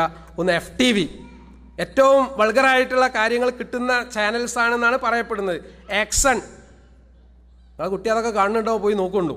അതുപോലെ HBO, star movies, American channels, sports channel, wrestling sites, ഇതൊക്കെ മക്കൾ വയറ് നിറയെ കാണും. ഇതൊക്കെ കണ്ടിട്ടാണ് പിന്നെ കിടന്നുറങ്ങുക. എന്നിട്ട് ആ സ്കൂൾക്ക് പോവുക. സ്കൂളിലെത്തിയിട്ടുണ്ടെങ്കിൽ റെസ്ലിംഗ് ഒന്നര കൊടുക്കും മൂക്കത്ത്. കാരണം ഇവിടുന്നുള്ള തിയറി പേപ്പർ പ്രാക്ടിക്കൽ സ്കൂളിൽ നിന്ന് കാണിക്കണം. അപ്പോഴാണ് മറ്റവൻ്റെ മൂക്ക് പോയിട്ട് ബ്ലഡ് വലിച്ചിട്ട് വരിക. അപ്പോൾ കാണുന്നത് കേൾക്കുന്നതൊക്കെ നമ്മുടെ ജീവിതത്തിൽ ഉണ്ടാകും, അതിൻ്റെ റിസൾട്ട് ഉണ്ടാവും എന്നുള്ളത് നമ്മൾ ശ്രദ്ധിക്കണം. അതുകൊണ്ട് എൻ്റെ പ്രിയപ്പെട്ട രക്ഷിതാക്കളെ, ജീവിതം എന്ന് പറയുന്നത് ഒരുപാട് സമയമൊന്നും നമുക്ക് അല്ലാഹ് തന്നിട്ടില്ല. പ്രത്യേകിച്ച് മക്കളുടെ ഉന്നത വിദ്യാഭ്യാസം നിങ്ങളുടെ ജീവിതത്തിൽ വലിയ ആശങ്ക ഉളവാക്കുന്ന കാര്യം തന്നെയാണ്. അവിടെ നിങ്ങൾക്ക് പിന്നെ കൃത്യമായിട്ടുള്ള ഒരു ബോധം ഈ വിഷയത്തെ സംബന്ധിച്ച് ഉണ്ടാവണം എന്നാണ് നിങ്ങളുടെ മക്കളുടെ ഫീഡ്ബാക്കിൽ നിന്ന് എനിക്ക് പറയാനുള്ളത്. അതുകൂടി പറഞ്ഞ് ഞാൻ അവസാനിപ്പിക്കുകയാണ്. ഒന്ന്, ഈ നാട്ടിൽ പിന്നെ ചിലപ്പോൾ ജനിച്ചിട്ടുണ്ടാകും, ചിലപ്പോൾ വളർന്നിട്ടുണ്ടാകും. അവരെ പെട്ടെന്ന് നിങ്ങൾ ഹയർ എഡ്യൂക്കേഷന് വേണ്ടി കേരളത്തിലേക്ക് പറിച്ചു നടുമ്പോൾ സ്വാഭാവികമായി നിങ്ങൾക്ക് ആങ്സൈറ്റീസ് ഉണ്ടാവും. ആ ആങ്സൈറ്റീസ് തീരാനുള്ള വഴി എന്ന് പറഞ്ഞത് തവക്കുലാണ്, പ്രാർത്ഥനയാണ്. നമ്മൾ ഈ കാര്യമൊക്കെ ഇപ്പോൾ നിയന്ത്രിക്കണം നമ്മളല്ലല്ലോ. നമുക്ക് നിയന്ത്രിക്കാൻ വല്ല പിന്നെ മാർഗമുണ്ടോ? ഒരിക്കലുമില്ല. റബ്ബി സിദ്നി ഇൽമ, ഒന്ന് നമ്മൾ ദുആ ചെയ്യേണ്ടത് അറിവ് വർദ്ധിക്കാൻ വേണ്ടി. റബ്ബനാ ഹബ് ലനാ മിൻ അസ്വാജിനാ വസുരിയാത്തിനാ ഖുറത അയ്ൻ വജഅൽനാ ലിൽ മുത്തഖീന ഇമാമ. റസൂൽ സല്ലല്ലാഹു അലൈഹി വസല്ലം വിശുദ്ധ ഖുർആന്റെ അടിസ്ഥാനത്തിൽ പഠിപ്പിച്ച പ്രാർത്ഥനകൾ, ഇത്തരം പ്രാർത്ഥനകൾ മക്കളുടെ നന്മയ്ക്ക് വേണ്ടി നമ്മൾ നടത്തുക. അനാവശ്യമായ ഭീതി ഉത്കണ്ഠ ഒഴിവാക്കുക. മറ്റൊന്ന്, പിന്നെ റിമോട്ട് പാരൻറ്റിങ് നടത്തുന്ന രക്ഷിതാക്കൾക്കുള്ള ഒരു ആങ്സൈറ്റി എന്താണെന്ന് വെച്ചാൽ, ഞാനിവിടെ എൻ്റെ കുട്ടി ഹോസ്റ്റലിൽ, ആ കുട്ടി എന്താവും, നല്ലത് വരും എന്നുള്ളത് ചിന്തിക്കുക. ഹോസ്റ്റലിൽ പറഞ്ഞേക്കുന്ന ആ സമയത്തിന് മുമ്പ് തന്നെ, വളരെ നേരത്തെ തന്നെ പെർമനൻ്റ് ലൈഫ് സൗദി അറേബ്യക്ക് നമുക്കില്ല എന്ന് നമ്മൾ മനസ്സിലാക്കി കുട്ടിയെ നേരത്തെ കൊടുക്കുക. 5ാം ക്ലാസ്സിലും 6ാം ക്ലാസ്സിലും ഒക്കെ പഠിക്കുമ്പോൾ തന്നെ, മോനെ ഉന്നത വിദ്യാഭ്യാസത്തിനുള്ള സൗകര്യങ്ങൾ ഇവിടെ അല്ല, നീ നാട്ടിലേക്ക് തിരിച്ചു പോകണം, അവിടെ പോയി കഴിഞ്ഞിട്ടുണ്ടെങ്കിൽ അവിടെയുള്ള സാഹചര്യം ഇങ്ങനെയാണ്, അത് മനസ്സിലാക്കണമെങ്കിൽ വാപ്പ നാട്ടിൽ പോകുമ്പോൾ കുട്ടിയെ കൊണ്ടുപോവുക, കുടുംബ സന്ദർശനം നടത്തുക, വിദ്യാഭ്യാസ സ്ഥാപനങ്ങൾ സന്ദർശിക്കുക, സാധാരണ ബസ്സിൽ യാത്ര ചെയ്യുക. നിങ്ങൾക്ക് നല്ല കാറുണ്ടാവും, നല്ല വീടുണ്ടാവും, ഓൾ ഫെസിലിറ്റീസ് യു ഹാവ്. എന്നാൽ പോലും മിനി ബസ്സിൽ ഇടക്കൊന്ന് യാത്ര ചെയ്യുക. അവനാമ്പാടി സ്റ്റോപ്പുള്ള ബസ്സില്ലേ നമ്മളെ നാട്ടിലെ, ആ ബസ്സിൽ ഒന്ന് യാത്ര ചെയ്യുമ്പോൾ ഇൻഷാ അല്ലാ ആ കുലുങ്ങുന്നതും പിടിച്ചു വെക്കുന്നതൊക്കെ കുട്ടിക്ക് മനസ്സിലാവും. ഇതിപ്പോൾ റൂമിക്ക് വന്നാൽ AC ആണ്, ക്ലാസ്സിൽ പോയാലും AC ആണ്, എവരിവർ AC. അപ്പോൾ പിന്നെ കേരളത്തിൽ പോയ ആ കുട്ടിക്ക് ചൂടെടുത്തിട്ട് പിന്നെ ഇങ്ങോട്ട് ഞാൻ ഇവിടെ പഠിക്കൂല അല്ലേ, എന്നിട്ട് പോവാണ് കുട്ടി. ആ രീതിയിലുള്ള അവസ്ഥ ഇല്ലാതിരിക്കണമെങ്കിൽ ഇതിനെക്കുറിച്ചുള്ള ഒരു മുൻധാരണയിൽ നമ്മൾ ട്രെയിനിങ് കൊടുക്കണം. മറ്റൊന്ന്, പിന്നെ കുട്ടികൾ മാതാപിതാക്കളെ പിരിയുന്ന സന്ദർഭത്തിൽ കുടുംബജീവിതം താളം തെറ്റുന്നു. ഇപ്പോൾ ഇവിടെ തന്നെ ഉണ്ട് നമ്മളെ മുഹസിൻ സാഹിബ്, അദ്ദേഹത്തിൻ്റെ മകനെ പറഞ്ഞയച്ചു അല്ലേ. സ്വാഭാവികമായിട്ട് ഡിസോർഡർ ഉണ്ടാവും, പ്രയാസം ഉണ്ടാവും. അപ്പോൾ ഈ പ്രയാസം പെട്ടെന്ന് ഉണ്ടാവുന്നതല്ല, നേരത്തെ നമ്മൾ പ്ലാൻ ചെയ്യണം, കുട്ടിയെ പറഞ്ഞേക്കേണ്ടി വരും. അപ്പോൾ ആ രീതിയിലുള്ള മുൻകരുതൽ നമ്മുടെ ഭാഗത്തു നിന്ന് ഉണ്ടാവണം. മറ്റൊന്ന്, പിന്നെ നമ്മുടെ പോക്കറ്റ് കാലിയാവുന്ന നിലക്ക്, ചിലവരൊക്കെ എന്താണെന്ന് വെച്ചാൽ തലയും പോക്കറ്റും മൊത്തം കാലിയാവുന്ന നിലക്കാണ് അവിടെ എടുത്തു കൊടുക്കുക. എനിക്കറിയാം, ഒരു കൗൺസിലിങ്ങിന് ഒരു കേസ് വന്ന് 35 ലക്ഷം കൊണ്ടുപോയി കൊടുത്തിന്. എന്നിട്ട് 1ാമത്തെ വർഷം തന്നെ പെൺകുട്ടി പോയിട്ട് ഫേസ്ബുക്കിൽ പ്രണയം തുടങ്ങി. 35 ലക്ഷം, ഇനി ബാക്കി 35 കൊടുക്കാനുമാണ്. എങ്ങനെയുണ്ട്? ഫേസ്ബുക്കിൽ ചാറ്റിങ്ങും പിന്നെ ആ പ്രണയമായിട്ട് തുടങ്ങിയതോടുകൂടി ആ ഭാവി അങ്ങ് പോവാണ്. പ്രിയപ്പെട്ടവരെ, മക്കൾക്ക് വലിയ പൈസ കൊടുത്ത് നിങ്ങൾ പഠിപ്പിക്കാൻ വിടരുത്. അപ്പോൾ ആദ്യം തന്നെ പറയാം, നീ പഠിച്ചു മിടുക്കനായിട്ട് അതിനുള്ള ഫീസ് ഞാൻ തരും, അല്ലാതെ വലിയ ക്യാപിറ്റേഷൻ ഉപ്പൻ്റെ കയ്യിൽ പൈസ ഉണ്ടെങ്കിൽ തരൂല. കട്ടൻ റൈറ്റ് ആയിട്ട് പറഞ്ഞിട്ടുണ്ടെങ്കിൽ കുട്ടി പഠിക്കും. ഇപ്പം എന്താ, വാപ്പൻ്റെ പോക്കറ്റ് കിടക്കൊക്കെ ഇങ്ങനെ നോക്കുകയാണ്. വാപ്പ +2 കഴിഞ്ഞിട്ടുണ്ടെങ്കിലേ മലേഷ്യ പോകണം, അല്ലെങ്കിൽ മറ്റിടത്തേക്ക് പോകണം, വാപ്പ ഇതൊക്കെ കൊടുക്കാൻ സാധു നിൽക്കുകയാണ്. ഇത് കുട്ടീനെ നന്നാക്കല്ല ചെയ്യുക എന്ന് നിങ്ങൾ മനസ്സിലാക്കുക. അതുപോലെ തന്നെ നമ്മളിവിടെ എഗ്രിമെൻറ്റിന് വർക്ക് ചെയ്യുന്ന തൊഴിലാളികളാണ്.